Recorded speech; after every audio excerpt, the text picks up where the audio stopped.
Le message que je souhaiterais passer aux agences médias, c'est de jouer à fond leur rôle et notamment d'être peut-être plus créatifs qu'elles ne le sont. Moi, je les trouve souvent prudentes par rapport aux nouveaux projets, par rapport à nouvelles idées. Et paradoxalement, parfois, leurs clients ou les médias sont plus créatifs. Et moi, je pense que les agences médias, elles ont tout à gagner à être une force de proposition vis-à-vis de nous, en nous soumettant de nouvelles idées, des nouveaux projets, en nous stimulant, et puis aussi vis-à-vis des annonceurs, en leur proposant des nouvelles solutions de communication.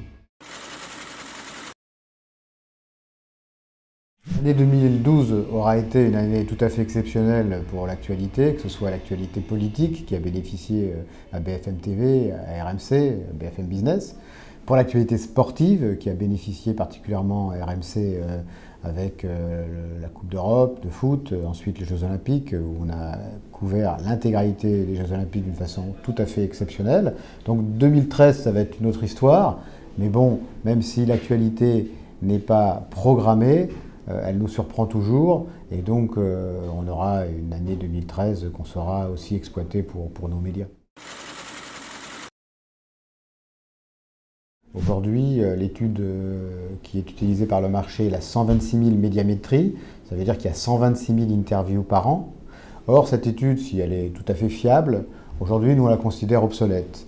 Il y a de nouveaux méthodes pour mesurer l'audience de la radio, des méthodes automatiques, et nous souhaitons que Médiamétrie mette en place ces outils rapidement, après un certain nombre de tests pour les valider quand même.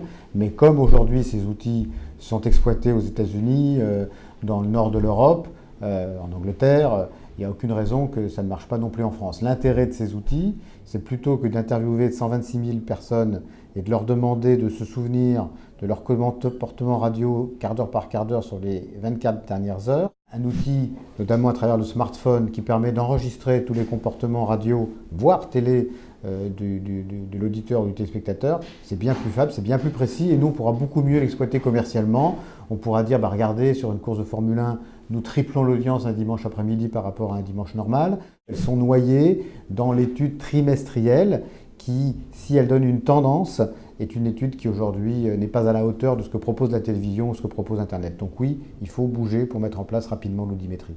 Le nombre d'acteurs sont résistants, ils ont peur du changement, mais moi j'ai bon espoir pour que dans les semaines qui viennent, les premières expériences démarrent. Médiamétrie, on a accepté le principe récemment lors d'un conseil d'administration. Donc les tests se feront au cours de l'année 2013 et j'espère qu'en 2014, on pourra basculer vers l'audiométrie. De toute façon, ça se fera. On ne va pas être le seul pays au monde qui reste sur une étude ancienne méthode. Donc ça se fera avec beaucoup d'avantages. Bien sûr, sans doute quelques inconvénients. Moi, je le sais, parce que ça profitera peut-être plus aux radios musicales qu'aux radios parlées.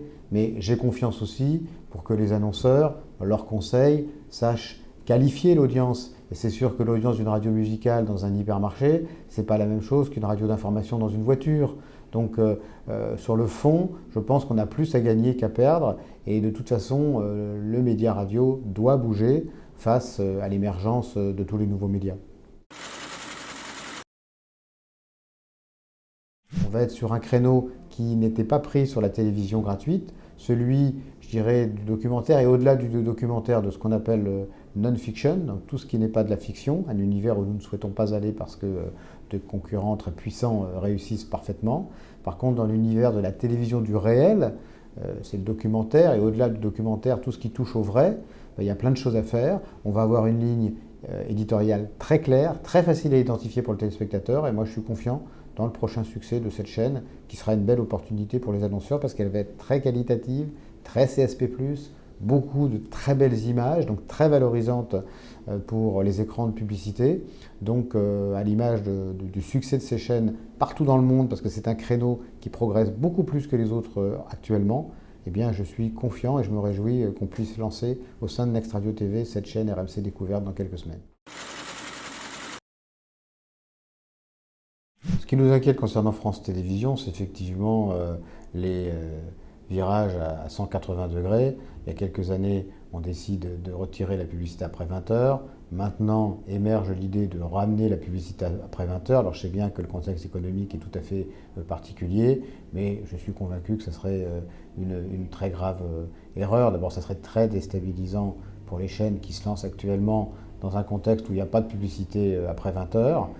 Moi, je pense qu'il faut plutôt aller vers la suppression totale de la publicité sur le service public, comme dans la majeure partie des pays. Alors, c'est peut-être pas le bon moment pour supprimer la publicité dans la journée, mais ramener la publicité après 20 heures, c'est vraiment pas raisonnable.